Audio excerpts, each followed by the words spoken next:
Any reactions to what Mrs. Massey has shared? Any thoughts you'd want to put out on that? Yeah, it's like we've made physical activity a chore now. It's one more thing we got to fit into, as you said, into our schedule. Another expense we have to have. So I think there's another way we have to be creative in trying to be active.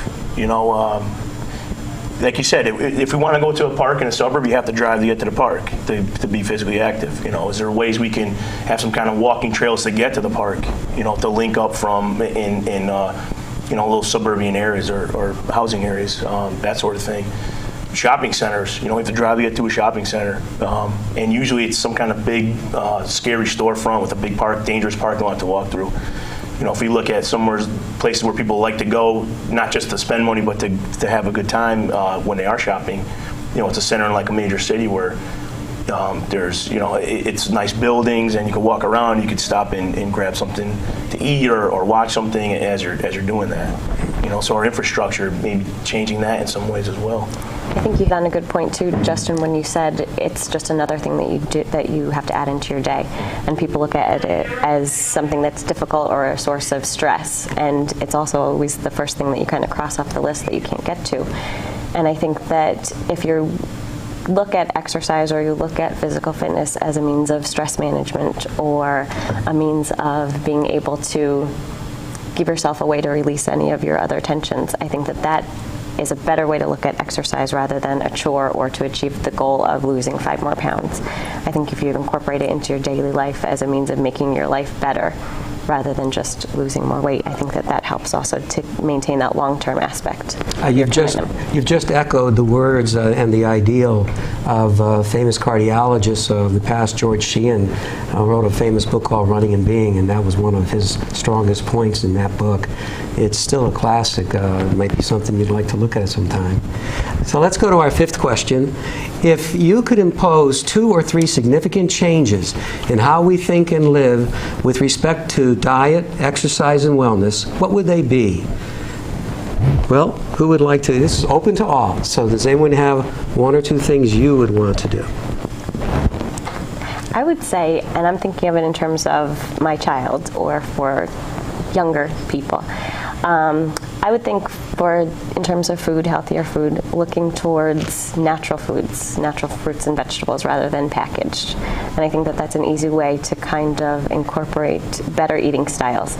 You know, if you want something sweet, have a piece of fruit rather than a cookie. And I think that if that becomes a habit or if that becomes a natural reaction for younger people, I think that might carry through. And also, just increased enjoyable physical activity rather than looking to the TV or looking to the computer or the video games, encouraging young people to go outside, to get on your bike, to go run around the backyard for a few minutes, and then maybe go to the TV. But maybe have the physical activity be the first thing. Well, for some, even our high school students, the biggest exercise they get is thumbs. You know, I don't know. John, what do you think? Well, just like I said with the TV, if like the TV, like the parents like shut it off for a little while when they're home and like actually make the kids go out and do like hang out with their friends more, because like I've seen with just playing baseball, you go around outside and there's not too many kids picking up a bat playing wiffle ball. It's more like organized sports. So if kids go out and like my dad was saying, when he was a kid, he always just go outside and he always play pickup games, basketball, wiffle ball, anything. And going around here, you don't really see much. Even driving in the car, going around the neighborhood, you don't really see too many people outside. They're mostly playing video games or doing something else.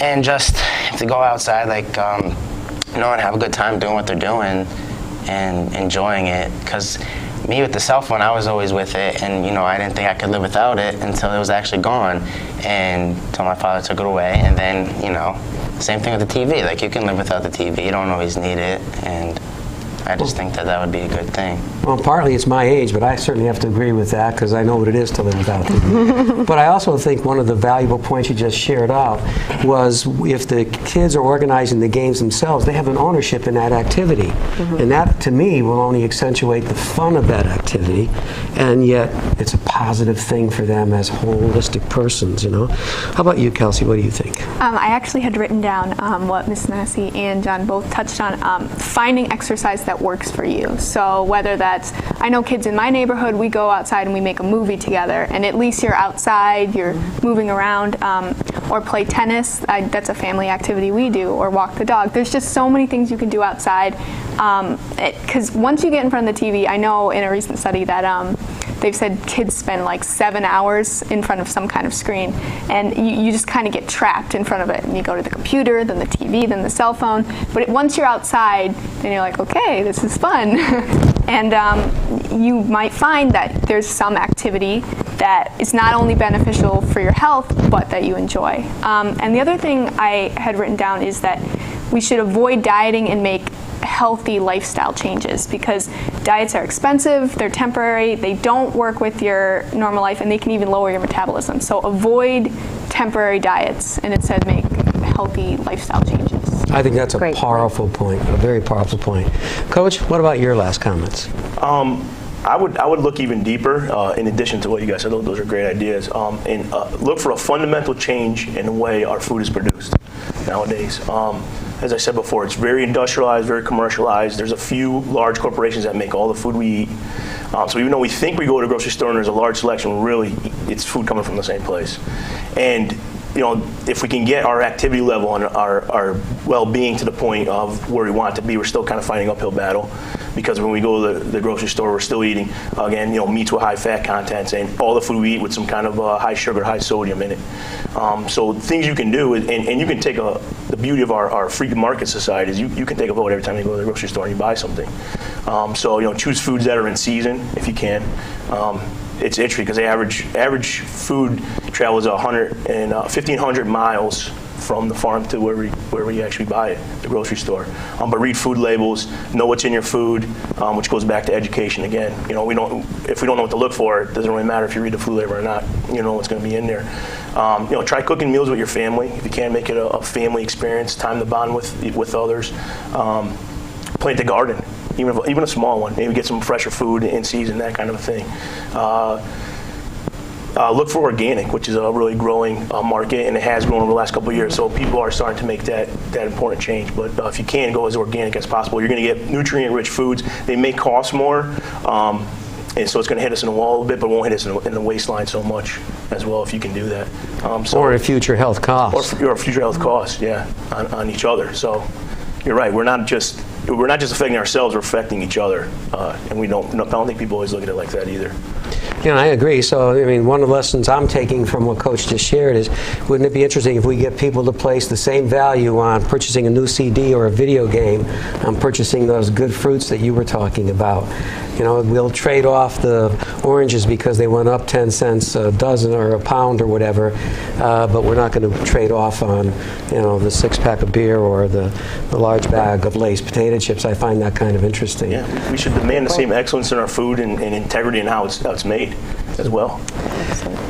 Well, we have to close on that point. I want to thank our panelists, Mr. Scarpati, Mrs. Massey, Kelsey, and John, for sharing their time and thoughts with us all.